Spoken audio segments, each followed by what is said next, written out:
photography is all about capturing the energy, the emotions, and those fleeting moments that tell a story.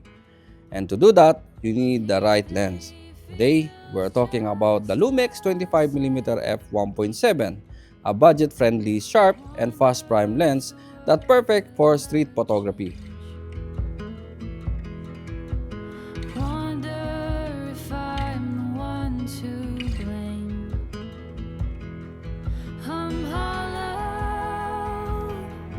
There's nothing to these bones but the fear of the unknown. Let's start with the basics. This is a 25mm lens, which on Micro Four Thirds camera gives you equivalent of 50mm field of view, a classic focal length for street photography. It's small, lightweight as just 125 grams, and made of plastic, but don't let that fool you. It feels solid and will build. You got a fast 1.7 aperture, which is a great for low light and creating beautiful background blur. The lens has smooth manual focus ring, and while it lacks image stabilization, most Lumix bodies have IBs to compensate for that. Another heart just searching for more.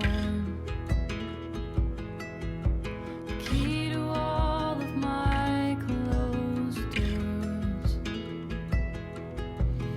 In one moment I will see. So how does it perform for street photography? Well, here's where it really shines. First, the sharpness. At wide open at f1.7, you get a solid sharpness in the center, and stopping down improves it even more. The autofocus, fast and reliable even in low light, works great for capturing spontaneous moments. For low light performance, that f1.7 aperture lets in plenty of light, making it perfect for shooting at night without cranking up the ISO too much. The size and discreteness. Since it's compact, people don't notice it's a much great for candid street shots. That dwells inside. I'm lonely, but somehow I don't feel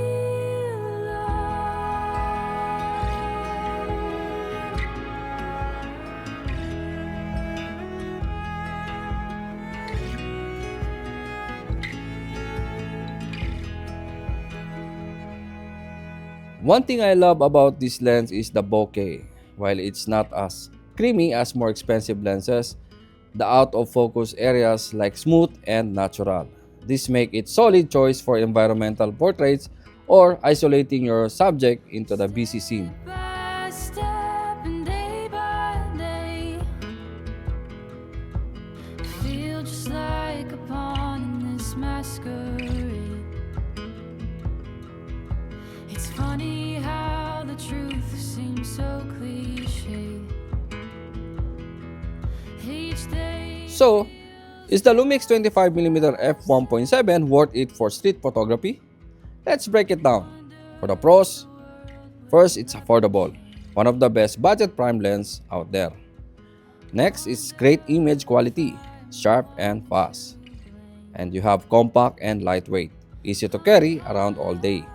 And great for low light and bokeh, thanks to f1.7. For the cons, again, this is a plastic build.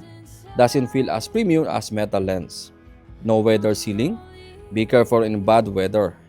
And 50mm equivalent may feel tight, so might prefer a wider focal length like 17 or 20mm or 24mm.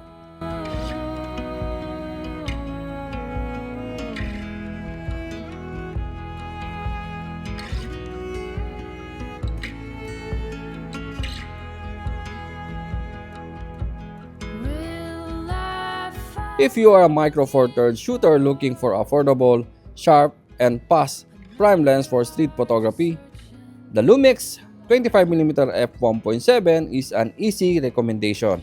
It's not perfect, but for the price, it delivers amazing result. in one moment I will see. The world is full of people just like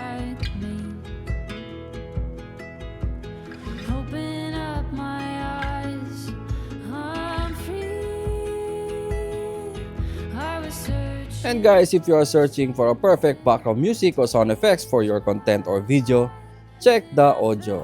Again guys, the audio is a platform that you can download tons of fresh background music and sound effects.